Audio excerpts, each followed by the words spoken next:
don't. And I think that's a really crucial question for our own moment. But now I'm going to introduce our next speaker, who has also helped us to think in incredibly transformative ways about women's bodies, just as Jane helped us to do. And in a movement that has now become an international phenomenon. Judy Narsigian is the former executive director of Our Bodies Ourselves and a co-author of Our Bodies Ourselves, as well as of Our Bodies Ourselves books on menopause and on pregnancy and birth. And I think you all probably know that this is a Boston institution, and we're very proud that Our Bodies Ourselves started right here. Judy has served on the boards of the National Women's Health Network and the Public Responsibility in Medicine and Research, and won awards from the Massachusetts Public Health Association, the Radcliffe College Alumni Association, and the Massachusetts Health Council, as well as an honorary doctorate from Boston University. And on the topic of honorary doctorates, I'll just say, watch the press. Her presentation today focuses on advancing the health and human rights of women and girls globally. Our Bodies Ourselves in Transition.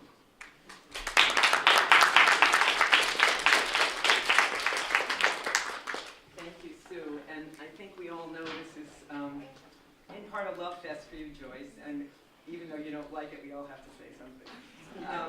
And my connection to Joyce is actually in part through my late husband, Irv Zola, who was a sociology professor here for many, many years. And our daughters went to Lindbergh Children's Center.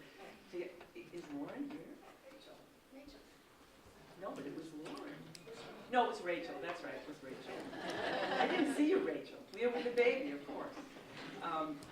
So Rachel and Kira often sat in the back seats of the car on the way to Lindbergh Children's Center. And for me, over the years, along with Irv and some other scholar activists, you have been one of the most impressive role models out there.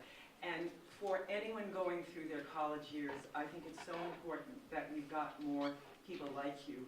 I can't tell you the number of academics who've quietly said to me, I know this, this, and this, but I can't speak out because I'll lose credibility if I'm seen too much as an activist.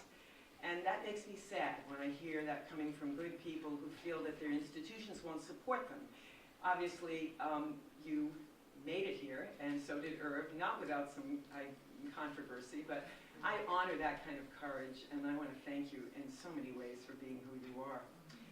So this business of Our Bodies Ourselves goes back many, many years, and I have to say that I wouldn't probably have been a feminist or an activist if I didn't grow up in an Armenian community and learn something about social justice. I learned early on about the Armenian genocide, and for the last number of years I've been in a Jewish-Armenian dialogue group about combating Armenian genocide denial, and it has really made a lot of sense to me that when we look back to the social justice underpinnings of Our Bodies Ourselves, that 8 out of the 12 women who incorporated to make the Boston Women's Health Book Collective legal were Jewish. And one of them, Paula Duress, where are you? Paula Duress, Borders, right there, another co-founder of Our Bodies Ourselves, will be here afterwards to chat with you about our current transition. I think it's no accident, and it was through these Jewish women that I learned so much about what it means to be Jewish and the best of that tradition. And that's partly why I think we held together over so many years. Every feminist organization you can think of has had conflicts. Some broke up over those conflicts, and I think we had intense disagreements that could have led to such dissolution, except that we had strong personal relationships, and these really carried us through the difficult times. We still are among one another's closest friends, and we joke about being on some porch somewhere in our rocking chairs when we can't walk anymore, or maybe just, telling stories forever. So when you go back to the beginning, and you think about the 1969 Women's Liberation Conference held here at Emmanuel College, we still haven't figured out how the nuns let a radical event like this happen. Nobody seems to know. Nancy Sean. Well, one person I know got a lot of flack for teaching a course on homosexuality around the time that Irv tried to teach that first seminar here. The president was really quite upset about that. In those days, the very early 70s, late 60s, you didn't talk about those things. But one of the things that is so exciting for me is that the women who met at this conference decided to continue to meet. And this story is at our website. We have a wonderful timeline. Many of you already know it, so I'm not going to dwell upon it. But the outgrowth of these regular meetings, they began during the summer and they continued on, was the development of a little newsprint booklet after, community workshops, gatherings where women decided that their profound ignorance about their bodies had to change. And I was not in that group. In 1969, I was still an undergraduate. I learned about the group in 1971 when the oldest member and oldest founder, Norma Swenson, and I, the youngest member, joined in the fall of 71, and then we incorporated in early 72. But one of the things that was so exciting for me was the realization that the personal is so political. And of course, we all know the women's movement had that as sort of one of our banner sayings. But for me, someone who was a little bit younger, and I was part of the Harvard strike, and we were concerned about so many issues, and the peace movement, and the civil rights movement, I actually didn't see the discrimination that women experienced in those justice movements till I got to the Our Bodies, Ourselves group. And I actually heard story after story, because many of those women were active in those other social justice movements. I think it's easy to be a young person, I see this now, and have the evidence in front of you and not to see it. I am not so sure that I even understood what feminism was about till I actually graduated. It's not that I didn't hear the word. And that is telling that somebody who's leaning in that direction, I didn't come from a Republican family, that my leanings were progressive, that I didn't get it. And I think it takes exposure to these ideas and a circle of support. That's why there are so many young women I meet who, just as you said, won't acknowledge they're feminists, but they ascribe to all the principles of feminism. So here we are, many years later, and I just have to reflect for a minute with you on some of the victories. This is a picture of that newsprint edition. When it came out in December of 1970, it actually had the title Women in Their Bodies. See that at the bottom? And then the women in the group realized that that is sort of a distancing phrase, their bodies. It's our bodies. So then came the new title. And you all should know that the men at the New England Free Press, which printed this, did not appreciate how radical it was. It took the women in Our Bodies, Ourselves putting up the money for the printing to get this done. And then, of course, it became the bestseller of the New England Free Press. 9 editions later, we have this wonderful evidence-based book that does include many stories of women. It's much broader in its focus. It also includes much more diversity in terms of race, class, ethnicity, disability, all kinds of age, all kinds of perspectives that weren't in some of the very early editions of the book. And more about this is at our website. These are the 2 single copies we did in 2006 and 2008. And it's interesting that the pregnancy and birth book has sold so much better than the menopause book. Talk about menopause in 2006. That's since changed. Now I'm just going to give you some of the lively covers from some of the many foreign language translations, some adaptations. The book is now more than 30 foreign editions and formats, and some of our current global partners are doing some of the most exciting work that I see going on. Japanese cover, this is the Thai cover, the Chinese cover, which came out when Hillary Clinton was in China for the Beijing conference. This picture on the cover, the Serbian edition, is from their first ever Take Back the Night March in Belgrade. And they had many empty pages in here so that women could write their stories as they shared the book with one another. This is the Romanian edition. This French African edition is actually outside on display on that little bench if you want to go see it.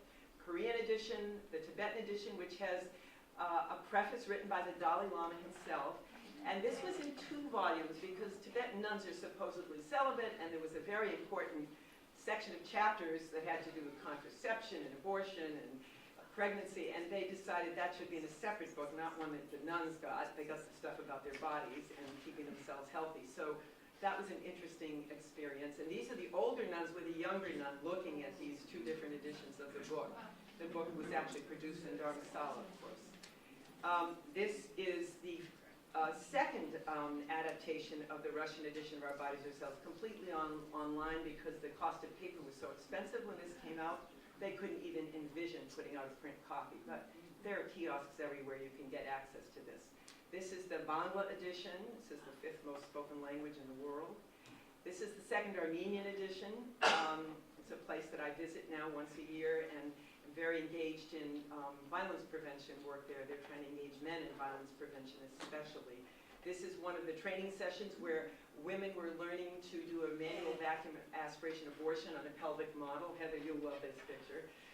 And there's a whole culture around being respectful around abortion. Any former USSR, member of the Republic was, filled with all kinds of horrible treatment of women, particularly women seeking reproductive health care. No respect, benign neglect, sometimes really horrible attitudes. And for younger women to learn to treat women with respect when they're coming in for reproductive health care is a new chapter.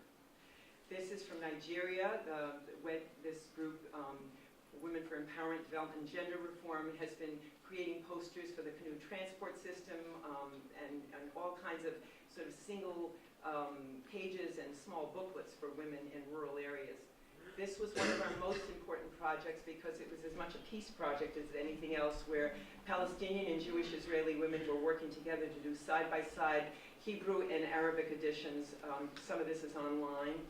Our Nepali collaborators are also working with us on one of our current issues. I'll tell you about that in a minute. Mavi Kalam, based in Istanbul, still does not have its book out because they are dealing with one of the most severe attacks on women and women's rights in any country in the world right now, if you read the news. And so the launch for the book has been set back a little bit, but they do a lot online. This Spanish language adaptation, which we produce in collaboration with 22 women's groups in Latin American countries, is outside also on display. And this is our newest collaboration. These are 3 Vietnamese booklets. One is about women's body and sexuality, one is about pregnancy, childbirth, and reproductive health, and one is about factors affecting women's health and life. And these colleagues based in Vietnam are continuing to work on advocacy projects with us. Another project is a Farsi project that is being produced out of the University of Maryland at the Roshan Middle East Institute, and obviously women in Iran couldn't coordinate a project like this without getting into deep trouble. One of the projects we're working on now, and I know I only have a few minutes, is the whole intersection between cross-border commercial surrogacy, transnational commercial surrogacy, beginning to get traction in the news, and what we call egg donation in this country. We call it egg provision because very rarely are the eggs donated. There's a growing business in egg provision. This particular film was commissioned by one of our partners in India, Sama Resource Group on Women in Health, and for Women in Health. And they had a lot of interviews with women who are actual surrogates. These are the gestational mothers who carry babies, usually for couples in other countries, but also in India. And it's about their living conditions, about what they do and don't know. And it's also about some of the violations of their human rights. Sometimes women are promised money, they're not given. Many, many ethical questions have been raised. And I must say, finally we're getting traction with mainstream media. I don't know if any of you are fans of Bill Maher, but Vice, his program, which has several segments, featured this issue of transnational commercial surrogacy several months ago. I'm happy to send a link to any of you who would like to see it. And one of our colleagues, Michelle Goodwin, who's a law professor at the University of Minnesota, was interviewed, quite beautifully so. The other thing I want to say is that we have been trying to show that for so many issues, sterilization, abuse, access to contraception, I'm not going to get into them today, there is a domestic and a global component, and we need to be constantly linking the two. On the issue of assisted reproductive technologies, Our Bodies, Our Cells has decided to work with those women's organizations and medical professional specialty groups, for example, the National Perinatal Association, with the groups that want to highlight some of the problems we see in this arena. Many of my physician colleagues call ART the wild, wild west of medicine now, because much of what's practiced is not evidence-based. There's very, very weak underpinnings. If you look at what we know about egg donation, so-called egg donation, the drugs that young women take in order to hyperstimulate their ovaries, but also, importantly, the drugs that shut down the ovaries before hyperstimulation, many of them have not been adequately studied. We don't have good long-term safety data. And our efforts to partner with the Dartmouth-Hitchcock medical centers infertility family research registry, simply to get fertility centers to let women and men know about the existence of this registry, have been met largely with deaf ears. People don't want to shine a lens on this issue and to get better data. This is something that has to change because the young women, partly for money but partly out of altruism, who want to provide eggs for others, deserve to get better information so they can have informed consent. And the same goes for the young women who are now being told, freeze your eggs. They go through the same procedures. And the efficacy rates are very low. The promise that they have been given is not a promise that can be made. And that, too, is where some of our partners in the medical field want to have better transparency, more openness, and also a call for better data collection. So these two issues are issues we're working on right now. I'm going to close with a little bit about our transition, which is that our Bodies Ourselves has had a long run, and it's done extraordinary work. I stepped down the beginning of this year in part because, like Heather, I've become obsessed with climate change and the importance of making this a more political issue and activating certainly many more thousands of people. But I still care deeply about our Bodies Ourselves, so I've been volunteering a lot of my time over the last 9-10 months. And I want to ask all of you to engage in our crowdfunding campaign, which is starting October 22nd. And I want to ask some of you to come up and fill out a hashtag #OBOSTaughtMe sheet with something about what Obos taught you. We have all kinds of wonderful pictures we're lining up for the crowdfunding campaign. And we want you to help spread the word, because if we don't raise something close to $200,000 by early 2016, this organization will have to dissolve. And it's an ambitious goal. We started out with an appeal to some angel donors during August and September, and they came through with $64,000, which was an interesting figure. And we're very excited about the possibility, but we have never been an organization with a large donor base, and that's our fault, I think, primarily. We're not going to put that out there. But we've also been very principled in certain ways. We never take funding from the pharmaceutical industry. Most women's health groups do. We have always called attention to conflicts of interest. The best example of that is the recent attention to give an ADI, the so-called Viagra for women. Its generic term is flibanserin. That came up for FDA approval twice. Should never have been approved. And they did something very little, almost sneaky in terms of the manufacturer redesigning the interview questionnaire so that instead of doing a daily diary, you do a monthly diary. And when you did the monthly diary, you got a very minuscule but markedly increased record of efficacy. Anyway, you must know, because it's all over the news now, and you're going to start getting ADGI this coming weekend from the manufacturer, that this is a product that's going to be on the market despite really flimsy evidence, and we've got great handouts we can link you to on that one, and great blogs about this. And very few women's groups took the position that we did and that others did. So this is just one example of how sticking to our guns on the question of transparency and evidence-based information and calling for public policies that reflect that it deserves your attention and support. So I am pleading with all of you to help us save our bodies ourselves, and I know that Paula and I and other founders are in this with you as well. So more on other things later. Thank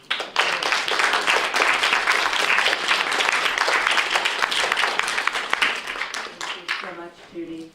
A couple moments for questions and comments. Yes. Robin. Judy, I didn't see you mention the book for teens that you guys put out. Is it still available? Because it was, a birthday present I gave to everybody for a while. She's referencing Changing Bodies, Changing Lives. No, it has not been updated since sometime in the 80s. So some of the information about things like HIV/AIDS are out of date. People still use the book because some of the chapters that deal with relationships are still solid. But there are other books like that out there that are more updated that we recommend now that have the up-to-date medical information. But our website has updated a lot of that material. Thank you. Yeah, could you say a word about the Jewish-Armenian dialogue group concerning the recognition of the Armenian genocide, which of course, among others, Israel has not yet recognized? Well, you probably, those of you who read the news, know that Abe Foxman was one of the ace genocide deniers, Armenian genocide deniers, and it was very, for some of us, it was good that he left the ADL finally. And of course, we had the New England, head of the New England chapter of ADL left, Andy Tarsi, over his conflict with Abe Foxman some years ago. It was out of that effort, and there was a curriculum here that was trying to deal with people's sort of hate, no place for hate was the name of the curriculum. And it created controversy because it was done as a collaboration and in the name of ADL, and there were, so too long a story to tell, but out of that, some Armenians and Jews decided to work together to see how we could promote awareness of the Armenian genocide, particularly in the Jewish community, where there are efforts to rewrite history, just as we see people trying to say there was no Holocaust. So that's where that came, and we've been doing some interesting work, particularly around the centenary for the Armenian genocide this year. Thank you. Okay, one more in the back. Thank you so much. It's such a hugely important thing for so many millions of people. I just wanted to ask you one small question. I was really interested in what you said about the Tibetan, the work you did with the Tibetan nuns, how it had to come out in 2 volumes. And you went right on to another really interesting piece, which was the work you did with people in East and West Jerusalem on a version of Our Bodies, Ourselves. Well, the meeting was in East Jerusalem. That's where the base of the organization. Okay, well, I'm just yeah. responding to the graphic, but at any rate, it was a Jewish and Palestinian joint effort, and you said that that effort resulted in putting out some of what was in Our Bodies, Ourselves. And I wonder if you could just add a tiny little bit more about what in that case was difficult to translate or publish. I probably wasn't clear. What I meant to say, some of it is on the web. Okay. The Hebrew edition actually covers all the chapters. I think the Palestinian women didn't get to include all the chapters. They're working on them now, and they're not intending to put a print book together, but to have it be online. And by the way, the future of Our Bodies, Ourselves is probably going to be an online format. It's just too difficult to do books, print books, and they go out of date. So that's one of the decisions the board made recently, which is to really move to a more digital future. Okay, so we'll have some more time for questions and discussions later. Since I brought a thread forward from the first talk, I want to bring a thread forward from this one, because I think Judy is also asking us to think about what keeps a feminist institution thriving. You talked about how closely the Our Bodies, Ourselves collective remained and how that institution has lasted for so long. And you also seem to suggest the question of what keeps the feminist institution feminist, when you said we don't take money from pharmaceutical industries. But I think those are questions, again, that cross feminist institutions. Before I introduce our next speaker, I'm going to ask you not to run away, but to stretch your legs. We need to change the videotape. So 3 minutes maximum.